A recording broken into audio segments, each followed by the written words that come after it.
नमस्कार। मैं डॉक्टर भानु श्रीवास्तव।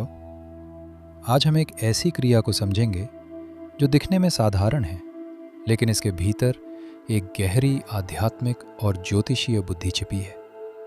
भारत ने इसे सदियों से अपनाया है। कुछ लोग इसे श्रद्धा कहते हैं, कुछ इसे परंपरा मानते हैं और कुछ लोग इसे अंधविश्वास कहकर टाल देते हैं। लेकिन सच ये है, जो चीज़ हजारों वर्षों तक जीवित रहती है वो केवल आदत नहीं होती, उसके पीछे कोई गहरा कारण होता है। आज हम उसी कारण को समझेंगे।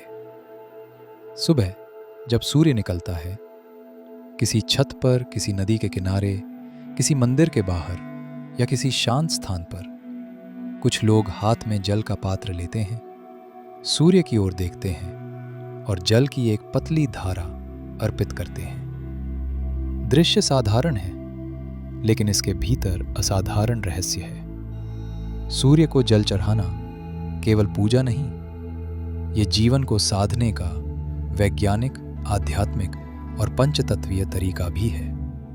पहले समझिए, सूर्य को देव क्यों कहा गया? सूर्य कोई मूर्ति नहीं, सूर्य जीवन का इंजन है। सूर्य के बिना जीवन ठहर जाएगा, जल चक्र रुक जाएगा और प्रकृति का संतुलन बिगड़ जाएगा। इसलिए सूर्य पूजा का अर्थ था जीवन के मूल स्रोत को प्रणाम करना और अपने भीतर की ऊर्जा को जगाना। अब प्रश्न है, सूर्य को जल क्यों? सूर्य अग्नि, तेज और प्रकाश का प्रतीक है, जबकि जल शीतलता और संवेदना का। यही पंचतत्व का संतुलन है। हम बाहर के सूर्य को कुछ नहीं देते, हम अपने भीतर की अग्नि को सही दिशा देते हैं। भीतर का सूर्य आत्मविश्वास, साहस और निर्णय क्षमता है, और भीतर का जल करुणा, धैर्य और संवेदना है। सूर्य अधिक हो तो क्रोध और अहंकार बढ़ता है, जल अधिक हो तो अस्थिरता और भय बढ़ता है। अर्घ्य एक संकेत है, तेज भी रहे और मन भी शांत रहे। अब विज्ञान समझिए। सूर्योदय का प्रकाश शरीर की जैविक घड़ी को सक्रिय करता है। ये नींद, ऊर्जा और हार्मोन्स को नियंत्रित करता है। पहली किरणें आंखों तक पहुंचती हैं तो मन जागता है और सकारात्मकता बढ़ती है।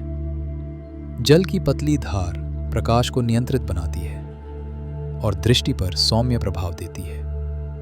साथ ही जब आप खड़े होकर अर्घ्य देते हैं, रीढ़ सीधी होती है, श्वास गहरी होती है और मन केंद्र में आता है। यह अपने आप में एक योग है, स्थिरता, शांति और स्पष्टता का। तांबे का पात्र अच्छा माना गया, लेकिन साधना पात्र से नहीं, मन से होती है। फूल, चावल, रोली, तिल ये प्रतीक है जो मन को अर्थ देते हैं, और जब मन अर्थ जोड़ता है तभी भीतर परिवर्तन शुरू होता है। आध्यात्मिक रूप से सूर्य सत्य और निष्पक्षता का प्रतीक है। वो सबको समान प्रकाश देता है। सूर्य के सामने जल देना ये कहने जैसा है, मैं अपने भीतर का अंधकार स्वीकार करता हूं और भीतर प्रकाश जगाना चाहता हूं। सुबह का पहला विचार बहुत शक्तिशाली होता है। अगर पहला विचार चिंता हो तो दिन भारी हो जाता है, और अगर पहला विचार कृतज्ञता व संकल्प हो तो दिन स्पष्ट हो जाता है। अर्घ्य उसी पहले विचार को शुद्ध करता है। ये कोई चमत्कार नहीं, ये अनुशासन है। पूजा को व्यापार मत बनाइए। सूर्य अर्घ्य आपको स्थिर बनाता है ताकि आप सही निर्णय लें, और सही निर्णय समय के साथ सही परिणाम देते हैं। इसका सार है चरित्र निर्माण, और चरित्र ही भाग्य है। अंत में सत्य ये है, सूर्य को आपकी आवश्यकता नहीं, आपको सूर्य की आवश्यकता है। आपके भीतर भय है तो साहस चाहिए, भ्रम है तो स्पष्टता चाहिए, जड़ता है तो ऊर्जा चाहिए। इसलिए अगली बार अर्घ्य देते समय मन में कहिए, आज मैं अपने भीतर के अंधकार पर विजय पाऊंगा, आज मैं आलस्य छोड़ूंगा, आज मैं सत्य चुनूंगा, आज मैं अपने जीवन को प्रकाश की दिशा दूंगा। धीरे धीरे यही संकल्प आदत बनेगा, चरित्र बनेगा और जीवन बदल देगा। सूर्य को जल अर्पित करना एक परंपरा नहीं, एक जागरण है। ओम नमो नारायण।